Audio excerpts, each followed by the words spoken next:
Have you ever felt that deep within your chest lies a sacred space, a sanctuary untouched by the chaos of the world?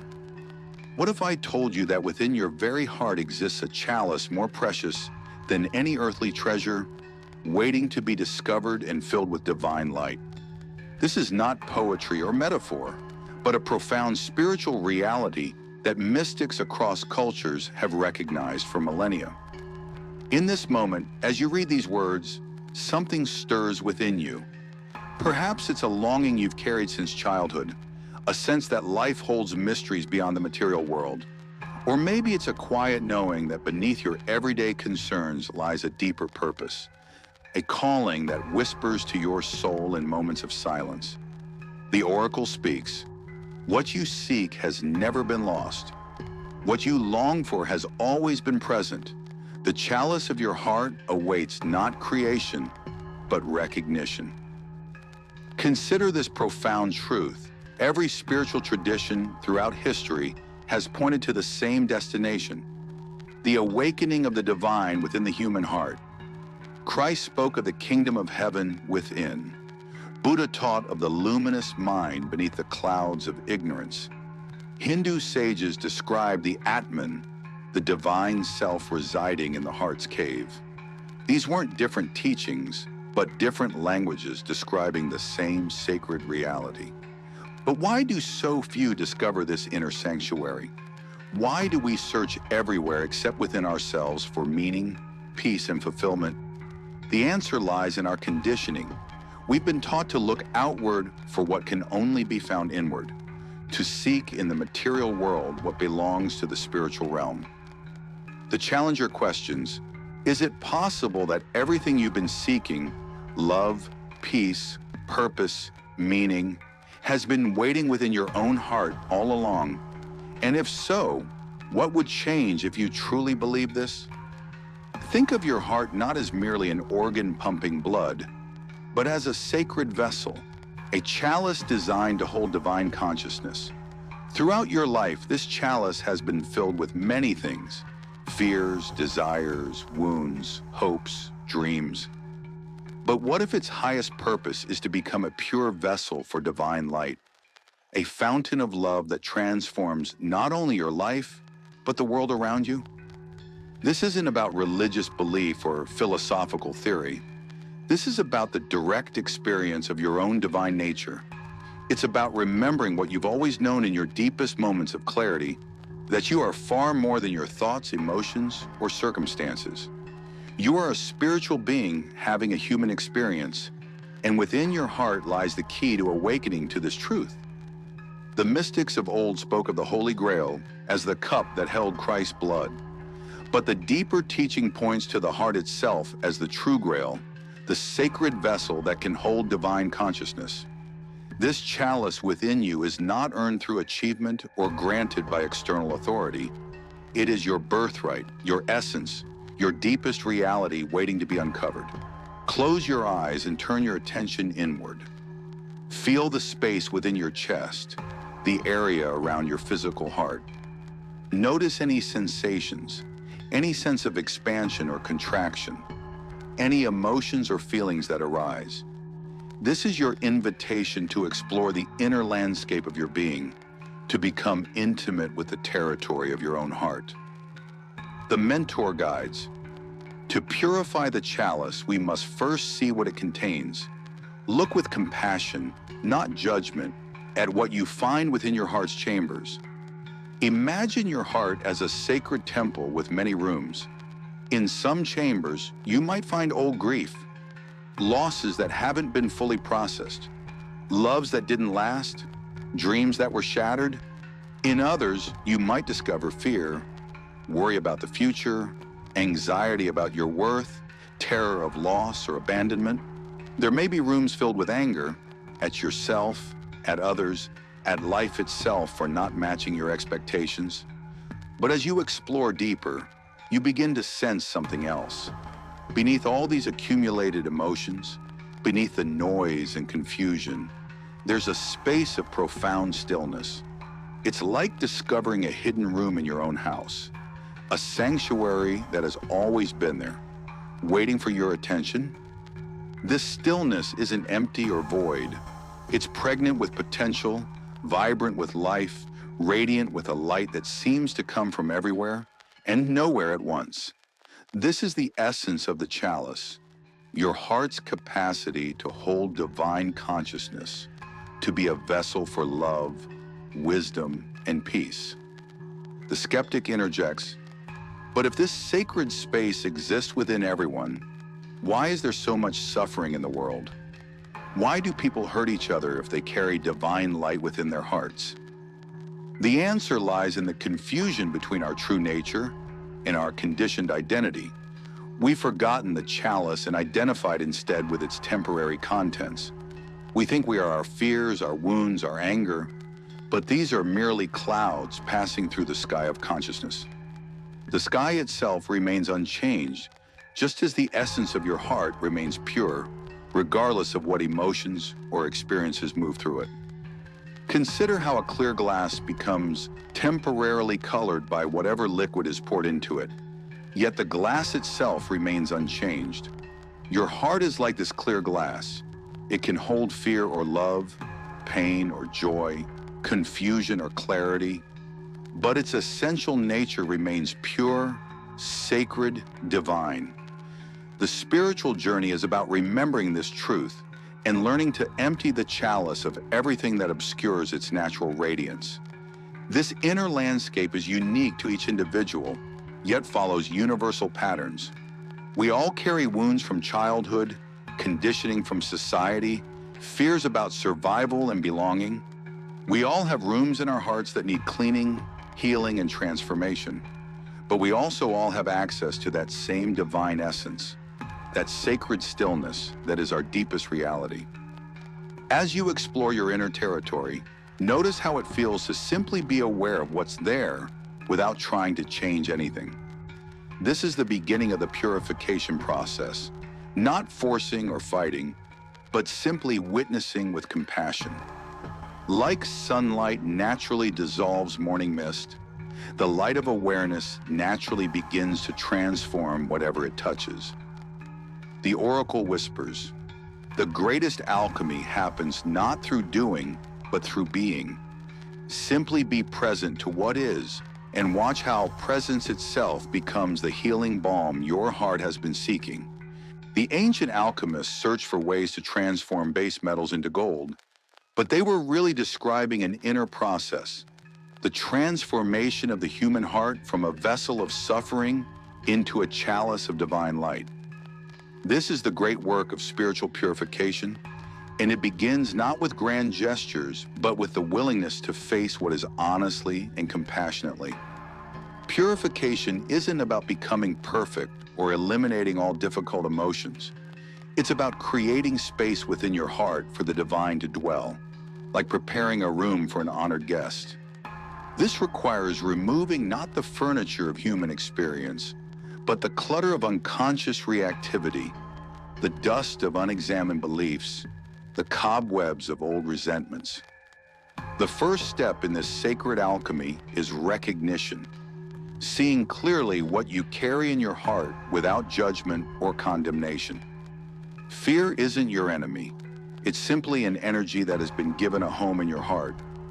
Anger isn't a flaw in your character. It's often unexpressed love or unmet needs crying out for attention. Sadness isn't weakness. It's frequently the heart's way of honoring what has been lost. The challenger asks, but how do we distinguish between honoring our emotions and being consumed by them? How do we feel fully without drowning in feeling? The answer lies in understanding the difference between experiencing emotion and identifying with it. When you say, I am angry, you become the anger, losing perspective and choice. But when you observe anger is arising in my awareness, you maintain the spaciousness of the witness, the capacity to feel fully while remaining rooted in your essential nature. This shift from identification to observation is perhaps the most crucial skill in the purification process. It's like learning to watch a storm from a safe harbor rather than being tossed about in its winds. The storm of emotion can rage with full intensity, but you remain anchored in the calm depths of your being. Fear, for instance, often arises from attachment to outcomes or from the ego's terror of dissolution. The mentor suggests, when fear comes knocking at your heart's door, invite it in for tea. Ask it what it's trying to protect, what it needs you to understand. Fear is often love wearing a disguise. Consider the story of a man who spent years afraid of commitment in relationships. Through deep exploration, he discovered that his fear wasn't really about commitment, but about losing himself in another person's needs and expectations. Once he understood this, he could address the real issue, strengthening his sense of self and learning healthy boundaries, rather than simply avoiding relationships. Anger, too, has its gifts when properly understood.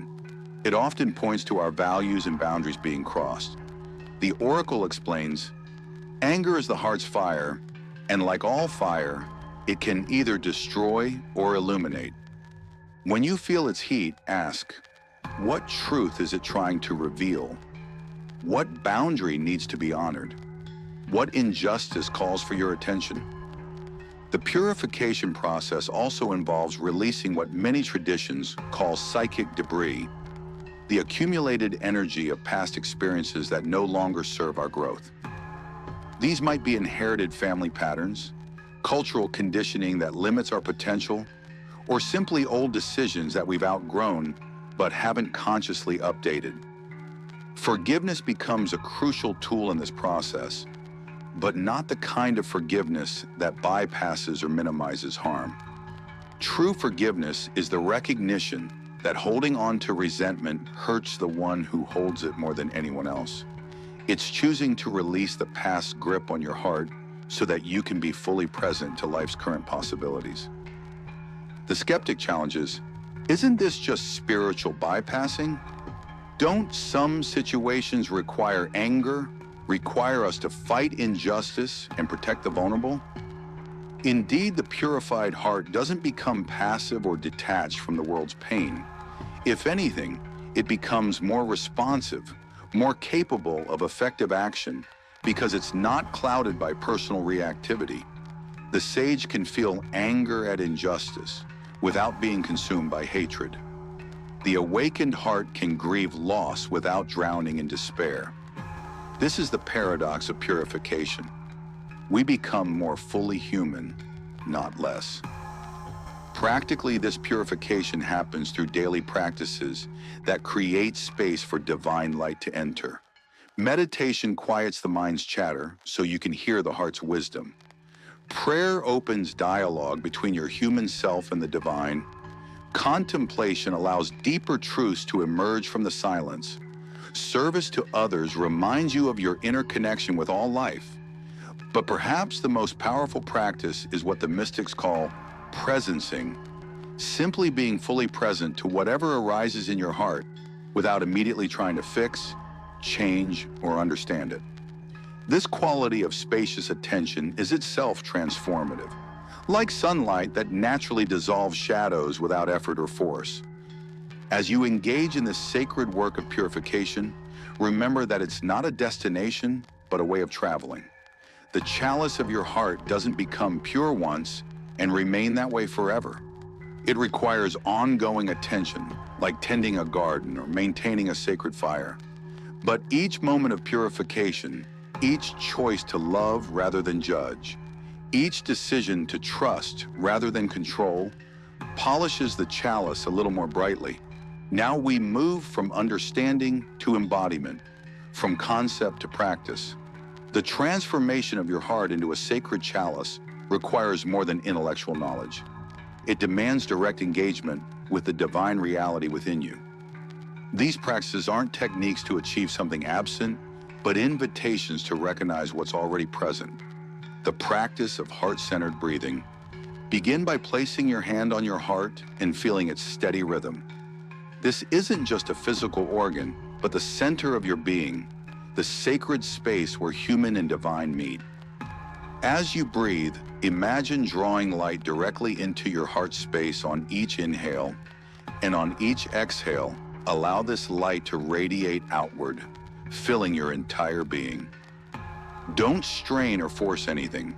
Simply rest in the natural rhythm of breath and allow each inhalation to nourish the sacred flame within your heart.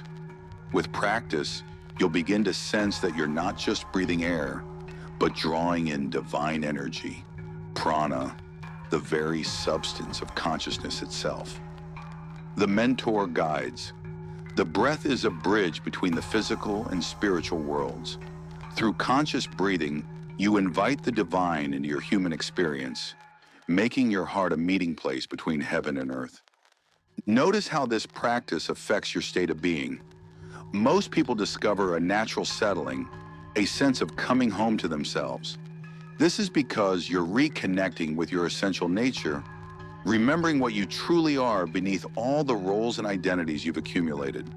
The inquiry of sacred questions. The mystics have always known that the right questions can open doorways that years of seeking cannot unlock. As you rest in heart-centered presence, begin to inquire gently, what wants to be loved in this moment? Notice what arises, perhaps fear, sadness, confusion, or simply the tender vulnerability of being human. Rather than trying to answer with your mind, allow the question to penetrate your heart space and see what emerges. You might sense memories, emotions, or simply areas of tension in your body that are calling for attention. Breathe love and acceptance toward whatever appears, treating it as you would a hurt child who needs comfort. The oracle suggests another profound inquiry. What is it that remains unchanged through all my experiences? Turn your attention to the awareness that witnesses your thoughts, emotions, and sensations. Can you sense the quality of this awareness? Notice how it remains spacious and peaceful, regardless of what appears within it. This unchanging awareness is the essence of your divine nature. The meditation of inner light. Visualize your heart as a sacred chamber containing a flame that has been burning since the moment of your birth. This flame represents your divine essence. It cannot be extinguished by any external circumstances, though it may sometimes be obscured by the debris of unprocessed experience. Begin to sense this flame growing brighter and stronger as you give it your attention. Feel its warmth spreading through your chest, then throughout your entire body. Allow this inner light to illuminate any areas of darkness, fear, or pain, not to eliminate them, but to embrace them with compassion. The challenger asks, what if I don't feel anything? What if this inner light seems like imagination rather than reality? This is normal and doesn't indicate failure. The divine presence within you is subtler than most emotions or sensations you're accustomed to recognizing. It's more like a quiet knowing, a sense of rightness, a feeling of being at home in yourself. Trust that even when you can't feel it dramatically, the practice is working at deeper levels than conscious awareness can detect. The practice of emotional alchemy. When difficult emotions arise, and they will, see this as an opportunity to practice the sacred art of transformation. Instead of rejecting painful feelings or immediately trying to feel better, create space around the emotion by breathing deeply and expanding your awareness. Ask the emotion, what are you here to teach me? What do you need? How can I serve you? Often beneath anger lies unexpressed love. Under fear rests a deep caring for something precious. Within sadness dwells honoring of what has been lost. When you meet emotions with curiosity rather than resistance, they often reveal their hidden gifts. The mentor teaches, every emotion is energy seeking expression and integration. When you meet this energy with the spaciousness of your awakened heart, it naturally transforms from suffering into wisdom, from reaction into response. The service of sacred action. The chalice of your heart isn't meant to hoard divine light, but to pour it forth in service of life. As your heart purifies and expands, you'll naturally feel called to extend love and compassion to others.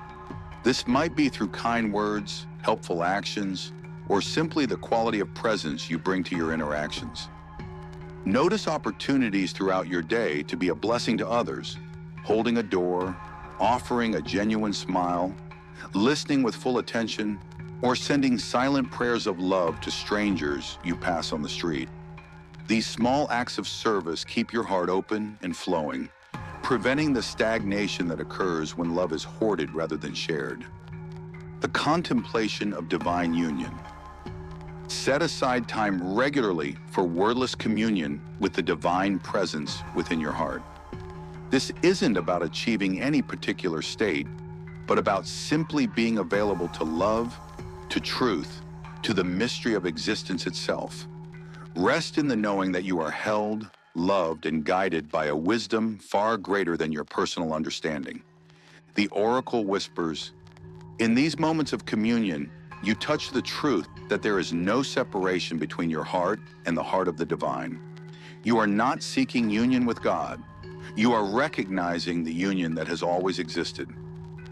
As you engage in these practices, remember that consistency matters more than intensity. A few minutes of sincere practice each day will transform your heart more profoundly than hours of sporadic effort. The divine responds to invitation, not demand, to love, not force, to surrender, not control. Also remember that this is a spiral path, not a linear one. You'll revisit the same challenges and insights at deeper levels as your capacity to hold divine light expands. Each return is not repetition, but evolution, like climbing a mountain where each turn of the trail reveals new vistas while ascending to greater heights. The ultimate test of spiritual practice isn't what happens during meditation or prayer, but how this inner transformation expresses itself in ordinary life. As your heart becomes a purified chalice for divine light, every aspect of your existence begins to reflect the sacred reality. This is the art of integration, bringing heaven to earth through the vessel of your awakened heart. When you live from the sacred chalice within, your very presence becomes a blessing to the world. People sense something different about you, a quality of peace, authenticity, and love that touches them at depths they may not even consciously recognize. This isn't something you do. It's something you become through the ongoing purification and opening of your heart. Relationships as sacred encounters. Every person you meet becomes an opportunity to practice seeing with the eyes of the heart. Rather than categorizing people based on their usefulness to your agenda or how they make you feel, you begin to recognize the divine spark within each being. This doesn't mean you become naive about human complexity or boundaryless in your interactions. Rather, you develop the capacity to hold space for both human struggles and divine essence simultaneously. The mentor guides. When you look at another person, practice seeing beyond their personality, their wounds, their defenses. Look for the light of consciousness shining through their eyes. This is not denial of their humanity, but recognition of their divinity. Consider how this transforms conflict. When someone triggers anger or frustration in you, instead of immediately defending or attacking, you can pause and ask, what is this person's pain that's creating this behavior? How can I respond from love rather than react from hurt? This doesn't mean accepting abuse or abandoning appropriate boundaries, but approaching challenging situations from a place of wisdom rather than wounded reactivity. Work as sacred service. Whatever your profession or daily responsibilities, they become vehicles for expressing divine love in the world. Whether you're teaching children, running a business, caring for family members, or cleaning floors, you can approach these tasks as opportunities to serve the greater good. The oracle reveals no work is inherently more spiritual than another. What makes any activity sacred is the consciousness you bring to it. When your heart is aligned with divine purpose, even the most mundane tasks become acts of worship. This perspective transforms the entire experience of work. Instead of dividing life into spiritual and worldly activities, everything becomes part of your spiritual practice. You might find yourself approaching challenges with greater creativity, treating colleagues with more patience, or discovering purpose in responsibilities that once felt burdensome. Emotions as divine messengers. As you continue living from the sacred chalice, your relationship with emotions undergoes a profound transformation. Rather than being victims of your emotional states or trying to maintain artificial positivity, you develop what mystics call emotional fluidity, the ability to feel deeply while remaining rooted in your essential nature. Joy arises naturally when you recognize the inherent perfection of each moment, regardless of its content. This isn't the temporary happiness that depends on favorable circumstances, but the deep contentment that comes from knowing yourself as part of the divine flow of existence.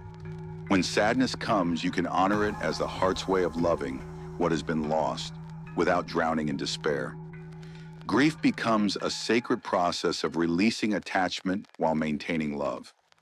Fear transforms from paralyzing terror into useful information about potential challenges that need attention. The challenger questions, doesn't this make us passive in the face of injustice?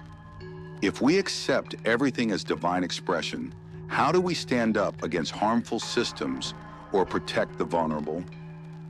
Living from the sacred chalice actually makes you more effective in addressing suffering and injustice, not less. When your actions arise from love rather than hatred, from wisdom rather than reactivity, they carry a power that transforms situations at their root, rather than merely addressing symptoms. History's greatest agents of positive change, from Buddha to Christ to Gandhi to Martin Luther King Jr., all demonstrate this principle. Money and possessions as energy flow. Your relationship with material resources reflects your understanding of spiritual abundance. When you recognize yourself as a vessel for divine love, you naturally want to use all resources, time, money, talents, possessions, in service of the greater good.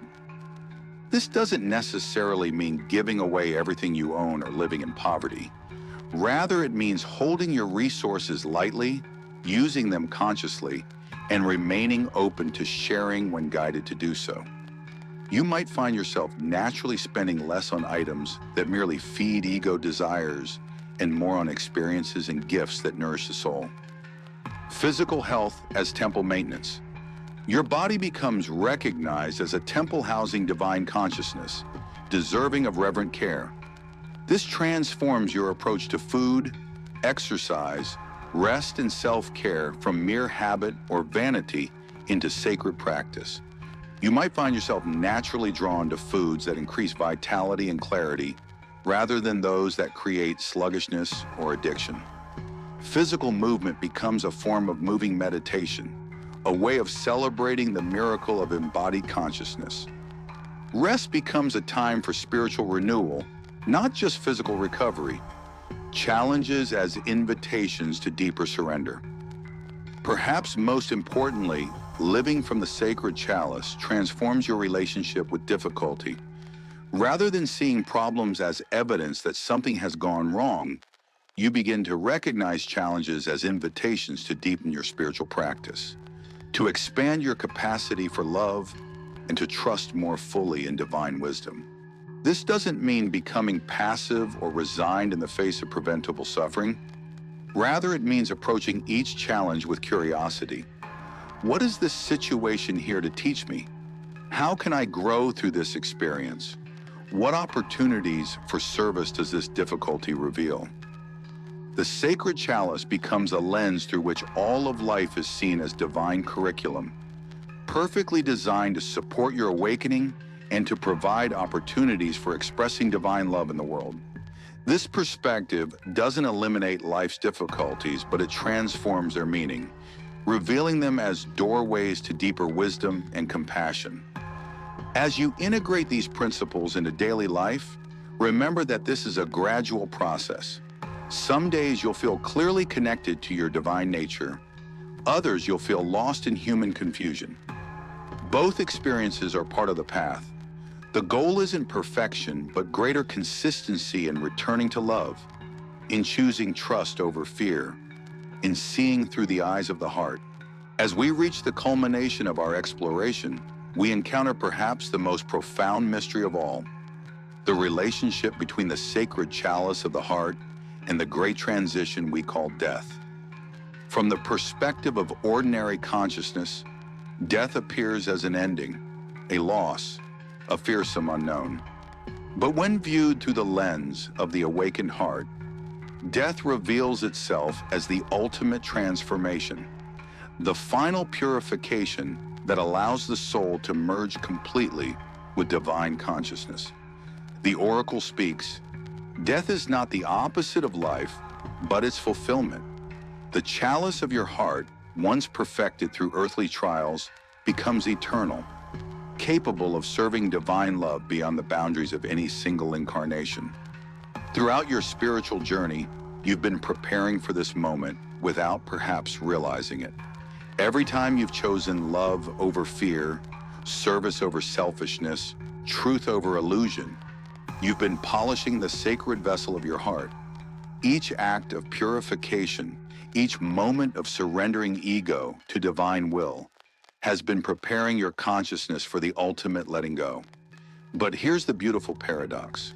The more deeply you prepare for death by living fully from your divine nature, the more vibrantly alive you become.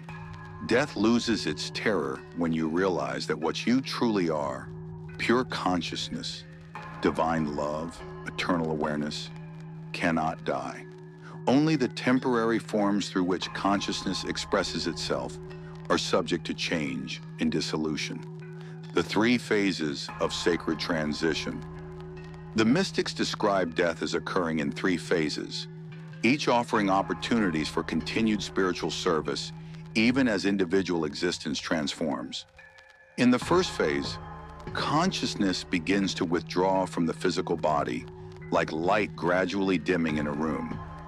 For those who have cultivated the sacred chalice through spiritual practice, this withdrawal is often experienced as profound peace, a sense of coming home after a long journey.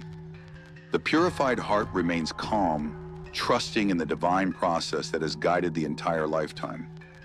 The mentor teaches, those who have learned to surrender during life surrender easily at death. Having practiced letting go of smaller attachments, they can release the ultimate attachment to physical existence with grace and even joy. During this phase, the quality of consciousness you've cultivated throughout your life becomes crucial. If your heart has become a vessel of love, you naturally move toward realms of greater love and light. If fear or attachment still dominate your inner landscape, these energies may create turbulence in the transition process. The second phase involves a complete release from physical limitations and an expansion into broader dimensions of consciousness. Here, the soul experiences directly what it has perhaps only glimpsed during peak spiritual moments in life: the recognition of unity with all existence, the dissolution of the separate self into cosmic consciousness. This is where the sacred chalice reveals its true purpose. All the work of purification, all the years of spiritual practice, all the moments of choosing love over fear have prepared the heart to hold this infinite expansion without being overwhelmed. The vessel of consciousness that has been gradually enlarged through spiritual practice can now contain the oceanic immensity of divine awareness. In the third phase, consciousness reorganizes itself according to its essential nature and the service it's called to provide in broader cosmic contexts. This isn't about reward or punishment based on past actions, but about natural gravitation toward the level of service for which the soul has prepared itself through lifetimes of growth and purification. Death as the ultimate teaching. Perhaps most beautifully, the process of dying itself becomes a final gift to those still embodied. When someone dies from the sacred chalice of an awakened heart, their transition becomes a teaching that touches everyone present. Their peace in the face of the ultimate unknown gives others permission to trust in the divine process. Their love extending beyond personal boundaries reminds observers of consciousness's eternal nature. The challenger asks, but what about those who die in pain, fear, or confusion? What about sudden deaths or deaths that seem meaningless? How does the sacred chalice apply to these situations? Even in difficult deaths, the presence of those who carry awakened hearts can transform the experience. When family members, friends, or caregivers approach death from their own sacred chalice, they become conduits for divine love that can ease suffering and provide comfort even in the most challenging circumstances. Moreover, death is not a moment, but a process that continues beyond physical dissolution. The love, prayers, and conscious intention directed towards someone who has died can continue to serve their consciousness as it navigates the transition into broader dimensions of existence. The continuing service of the sacred chalice. This brings us to a mystery that many find both comforting and inspiring. The continuing service that awakened consciousness provides even after physical death. Those who have purified their hearts to become vessels of divine love don't simply disappear at death. Their consciousness, freed from physical limitations, becomes available to serve life in even broader ways. Many spiritual traditions speak of ancestors, guides, or ascended masters who continue to offer guidance and support to those still in physical form. While we should be cautious about romanticizing these concepts, there's profound wisdom in recognizing that love and consciousness transcend physical death. The oracle reveals, every heart that becomes a pure chalice of divine love contributes to the spiritual evolution of all consciousness. The work you do to awaken your own divine nature serves not only your personal growth, but the growth of all existence. This understanding transforms the entire purpose of spiritual practice. You're not working for personal salvation or individual enlightenment, but contributing to the collective awakening of consciousness itself. Your purified heart becomes part of a vast network of divine love that supports and guides the evolution of all life. Living with death as ally. Rather than morbid preoccupation, keeping death as a conscious awareness can become one of the most life-affirming practices imaginable. When you regularly contemplate the temporary nature of physical existence, every moment becomes precious, every interaction significant, every opportunity to love sacred. This perspective naturally prioritizes what truly matters while diminishing the importance of petty concerns that normally dominate consciousness. Arguments become less attractive when you remember that life is brief. Forgiveness becomes easier when you realize that holding grudges wastes the precious time you have to love. The mentor guides, let death be your advisor, not your enemy. Ask regularly, if I knew I would die tomorrow, how would I live today? What would I say to the people I love? What would I prioritize? What would I release as unimportant? The eternal chalice in daily life. This eternal perspective transforms how you approach each day. Knowing that your consciousness is eternal, while your current form is temporary, creates a beautiful balance of caring deeply about life while holding it lightly. You can engage fully with your responsibilities and relationships while maintaining the freedom that comes from knowing you are more than any single role or identity. Your daily practices become preparation not just for a better life, but for a conscious death. Every moment of meditation, every act of kindness, every choice to love, rather than judge, becomes a contribution to the purification of the eternal chalice that is your true nature.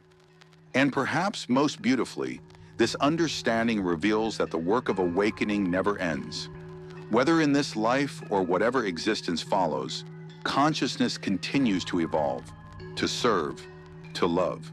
The sacred chalice you're cultivating now becomes a vessel that can serve divine love throughout eternity. As you contemplate these mysteries, remember that the goal isn't to understand death intellectually, but to live so fully from your divine nature that death becomes simply another expression of the surrender you've been practicing all along. When your heart has become a pure chalice of divine love, death is not an ending, but a graduation, not a loss, but a transformation into even greater service. In this light, every day becomes both precious and eternal, every moment both temporary and timeless, every act of love both human and divine. The sacred chalice of your heart, purified through spiritual practice and dedicated to divine service, becomes truly eternal, blessing not only your current existence, but contributing to the awakening of all consciousness throughout time and space. You are not required to believe anything I say. Instead, look for yourself, feel into your own heart, and discover the sacred chalice that awaits your recognition. The divine light you seek is already shining within you, waiting only for your acknowledgement to transform your life and the world around you.